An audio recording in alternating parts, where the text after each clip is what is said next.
Ya, seperti ini normal ya. Nah, nanti silakan pilih perguruan tinggi ya. Jadi misalnya di sini mau S1-nya 2, D3, D4-nya 1, atau S1-nya 2, D3 dan D4, itu sesuai aturan tadi. Langsung saja pilih seperti ini. Ya, misalnya S1 rekayasa perhimpunan seperti ini, kemudian ITS, misalnya saya mau S1-nya 2 gitu ya. Seperti ini misalnya. Nah, kemudian pilihan ketiganya di Politeknik misalnya ya. Saya pilih D3, saya mau lanjut lagi. Kemudian pilih yang D4 ya. Nah, seperti ini misalnya. Nah, seperti ini terus saya mau ganti ini. Waduh, saya mau ganti pilihan satunya gimana kok nggak ada tombol ubahnya atau hapusnya atau nah. Kalau mau mengganti salah satu pilihan harus dihapus mulai dari pilihan 4 ke pilihan 1 misalnya. Kalau yang mau diganti pilihan satunya ya harus dihapus sampai atas kayak tadi ya. Seperti itu. Nah, nanti silakan diedit lagi di pilihan satunya. Jadi karena ini satu paket, satu kesatuan sehingga harus diulang dari awal ketika ada perubahan ya. Kalau di pilihan satu ya berubahnya sampai pilihan satu, kalau di pilihan 3 ya berubahnya sampai pilihan 3 saja. Nah, itu yang perlu diperhatikan. Seperti itu. Misalnya di sini sistem informasi saya ganti misalnya ya. Terus di sini ganti yang lain. Nah, di sini perlu diperhatikan, misalnya saya memilih prodi di mana ada portofolio ya. Jadi kalau saya mungkin kasih contoh yang tidak ada portofolio dulu ya. Nah, ini setelah selesai memilih prodi, misalnya saya pilih 2 saja, terus konfirmasi kesanggupan UKT-nya dicentang, kemudian simpan dan lanjutkan. Nah, ini adalah halaman konfirmasi program studinya, harap dibaca dengan seksama, karena kalau sudah nanti dipermanen, sudah dapat kartu TBK, tidak bisa diganti.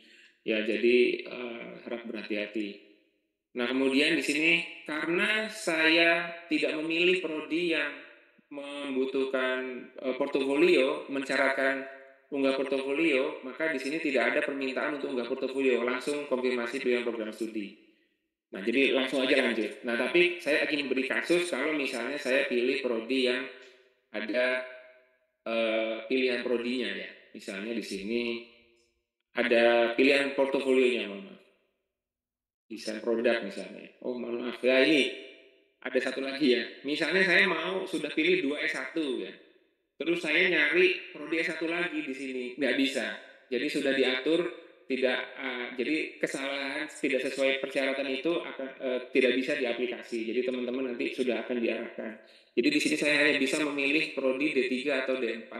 Karena S1 saya sudah 2, sehingga saya harus cari di tempat lain yang menyediakan prodi D3 dan D4. Jadi kalau kosong bukan berarti itu error ya, tapi karena memang ada persyaratan yang sudah ditetapkan seperti itu.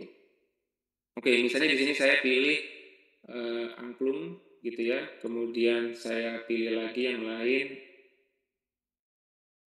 Nah, ini D3-nya nggak ada kosong. Nah, ini berarti ISBI tidak menyediakan prodi D3, saya harus cari yang lain yang ada prodi D3-nya. Nah, ini PES misalnya ada prodi D3-nya, saya pilih lanjut. Maksimal ada 4, sudah simpan dan lanjutkan. Nah, di sini ada berkas yang harus diunggah, portofolio. Nah, ini pastikan teman-teman bisa mengunggah, jangan lupa mengunggah. Kalau belum pun nanti akan diingatkan ya, nggak bisa lanjut kalau belum diunggah semua. Nah, ini portofolio musik misalnya. Nanti sebenarnya ada juga contoh kalau misalnya ikut SNBP tadi, cuma kan tadi disarankan ya mungkin mau diperbaiki, lebih baik upload baru. Nah, ini misalnya saya unggah MP4 gitu ya. Jadi dipastikan judulnya ditulis dengan sebaik-baiknya sesuai dengan dokumennya gitu ya. Diupload, unggah. Seperti ini diunggah saja, kemudian nanti satu persatu dilengkapi semua gitu ya. Jadi satu persatu dilengkapi semua. Nanti setelah lengkap semua, nanti teman-teman rekan-rekan semua nanti bisa melanjutkan ke pemilihan pusat UTBK seperti itu ya.